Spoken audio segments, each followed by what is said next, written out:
साथियों नमस्कार। अगर आप डेयरी फार्मर हैं तो ये वीडियो आपके लिए है।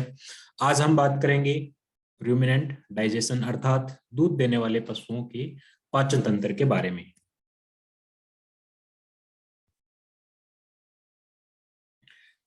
दोस्तों, पशुओं के जो उनका स्टमक है उसके अंदर यूनिक और जो खास बात है वो ये है कि पशु घास को, हरे चारे को पचा के उससे दूध बना सकते हैं। पशुओं को ये ताकत उनके स्पेशल तरीके से जो बना हुआ स्टमक है उसके कारण मिलती है। पशुओं का जो पेट है उसके 4 कंपार्टमेंट्स रहते हैं जिनके कारण पशुओं में जो हरा चारा है उसको पचाने की ताकत या क्षमता उसके कारण पशु को मिलती है। पशुओं का पेट इंसान के पेट से काफी अलग है क्योंकि पशु का पेट पशु के वजन के करीब करीब 1/4 भाग का है और इंसान के पेट के कंपैरिजन में पशु का जो स्टमक है वो कंपाउंड स्टमक उसको हम बोलते हैं। अगर हम स्ट्रक्चरली बात करें, संरचनात्मक रूप से बात करें, तो पशु के शरीर के वजन का 1/4 वजन पशु के पेट का रहता है। पशु के शरीर में लेफ्ट साइड की तरफ पशु का पेट रहता है। सबसे बड़ा जो पार्ट है पशु के पेट का वो है र्यूमन। र्यूमन के अंदर करीब करीब 130 से लेकर 150 लीटर तक पानी आ सकता है, इतनी इसकी कैपेसिटी है। साथियों, र्यूमन का पहला काम है पशु की खुराक को स्टोर करना। इसके साथ साथ में इसमें एनारोबिक फर्मेंटेशन की प्रोसेस होती है। एनारोबिक फर्मेंटेशन को करने के लिए पशु के पेट के अंदर छोटे छोटे कीटाणु जीवाणु रहते हैं जिनको हम माइक्रो ऑर्गेनिजम्स के नाम से जानते हैं, जैसे कि बैक्टीरिया, प्रोटोजोआ।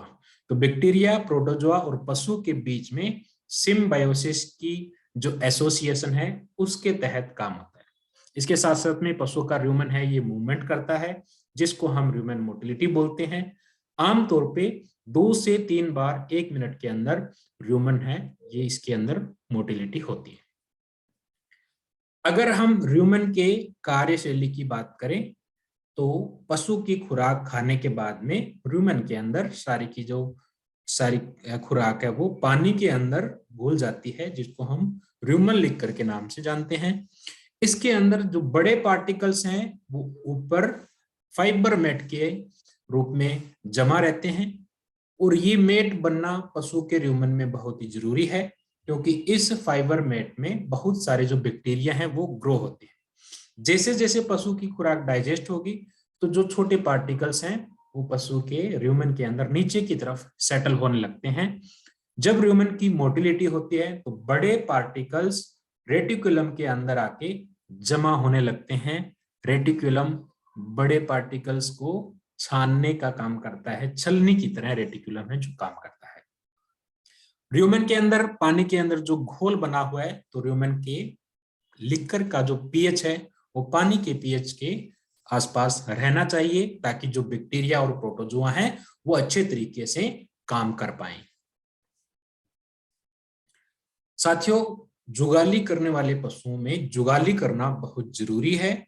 जब पशु जुगाली करता है तो जो बड़े पार्टिकल्स पशु के र्यूमन के अंदर हैं उनको वो छोटे पार्टिकल के अंदर बदल देता है, तब्दील कर देता है। आमतौर पे एक बड़ा पशु 8 से 10 घंटे जुगाली करता है और एक फूड का बोलस जिसको हम कड बोलते हैं, सीओडी कड, उसको पशु कम से कम 45 से ज्यादा बार चबाना चाहिए।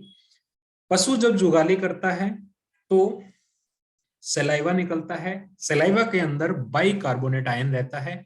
बाइकार्बोनेट आयन का पहला काम है बफरिंग कैपेसिटी। इसका मतलब र्यूमन के अंदर जो एसिड्स बन रहे हैं फर्मेंटेशन के द्वारा उनको न्यूट्रलाइज करने के लिए बाइकार्बोनेट आयन है जो सलाइवा के थ्रू कोई भी बड़ा पशु 2000 ग्राम तक बाइकार्बोनेट आयन को 24 घंटे में रिसाइकल करता है। तो पशु का सही टाइम पे और सही समय तक जुगाली करना बहुत जरूरी है। अगर हम र्यूमन के बाद में रेटिकुलम की बात करें तो रेटिकुलम पशुओं के डायाफ्राम के पास में रहता है और पशु का जो हार्ट है थोरेसिक कैविटी में उसके सबसे नजदीक रेटिकुलम पशु के पेट का जो हिस्सा है वो मौजूद रहता है। जैसे कि मैंने आपको बताया ये छलनी का काम करता है, बड़े पार्टिकल्स को अलग करता है। तो अगर पशु किसी भी प्रकार की लोह धातु या ऐसी चीज जो पशु पचा नहीं पाए, वो आमतौर पे रेटिकुलम के अंदर फंस जाती है, और जिसके कारण कभी कभार पशुओं में हार्डवेयर डिजीज जो बीमारी है वो भी उत्पन्न हो सकती है। तीसरा हिस्सा पशुओं के पेट का, जिसका कंपार्टमेंट का नाम है, उसको हम ओमेजम बोलते हैं। ओमेजम के अंदर जैसे पर्स के अंदर पार्टीशन रहता है, उस प्रकार की स्ट्रक्चर्स रहती हैं, जिसके कारण ओमेजम का सरफेस एरिया बढ़ जाता है। ओमेजम का प्रमुख काम है र्यूमेन के अंदर जो डाइजेशन होके मटेरियल बाहर निकलता है, उसमें से पानी को ऑब्जर्व करने का, पानी को निकालने का काम ओमेजम करता है। ओमेजम के बाद में जो चौथा कंपार्टमेंट है पशु के पेट का, वो है एबोमेजम। एबोमेजम के अंदर डाइजेशन इंसान के पेट की तरह होता है। ट्रू स्टमक एबोमेजम को हम बोलते हैं, जिसमें एंजाइमेटिक डाइजेशन होता है। एंजाइमेटिक डाइजेशन के बाद में जो माइक्रोब्स हैं, उनका डाइजेशन होने के बाद में माइक्रोबियल प्रोटीन पशु को मिलता है। तो एबोमेजम का सही तरीके से काम करना जरूरी है। कई बार पशु के ब्यांत के आसपास जब पशु की खुराक कम रहती है, तो खुराक कम रहने के कारण ह्यूमन का जो ड्राई मैटर इनटेक है वो कम हो जाता है, और एबोमेजम कभी कभार अपनी जगह छोड़ के ह्यूमन के नीचे फंस जाता है, जिसको हम एबोमेजम डिस्प्लेसमेंट बोलते हैं, जिसके कारण पशु को ज्यादा दिक्कतें भी हो सकती हैं। अब दोस्तों, पाचन के बाद में जो पशु के ह्यूमन में जो न्यूट्रिएंट्स और बाई प्रोडक्ट्स निकलते हैं, उनमें मुख्य तौर पे गैसेस हैं, जैसे कि CO2 और मीथेन, जो पशु इस्तेमाल नहीं कर पाते हैं और नॉर्मल रूप से पशु के शरीर से बाहर निकल जाती है। इसके अलावा वोलेटाइल फैटी एसिड्स पशु के र्यूमेन से जो निकलते हैं, उनका इस्तेमाल पशु के लीवर में प्रोपियोनेट और फैटी एसिड्स के निर्माण के लिए होता है। प्रोपियोनेट और फैटी एसिड्स पशु के दूध बनाने के लिए बहुत जरूरी है। फॉर एग्जाम्पल, अगर पशु का जुगाली कम कर रहा है, कड को 45 टाइम से कम बार चबा रहा है, तो दूध के अंदर फैट कम आने की जो स्थिति है वो हो सकती है। इसके बाद में पशुओं की खुराक के पाचन के लिए जो जिम्मेदार बैक्टीरिया हैं, उनको किसी भी नई खुराक को एडजस्ट होने के लिए कम से कम 7-8-10 दिन का टाइम चाहिए। किताबों के हिसाब से 21 से 42 दिन का टाइम चाहिए। तो कभी भी हमें जुगाली करने वाले पशुओं की खुराक एकदम से उसमें बदलाव नहीं करना चाहिए।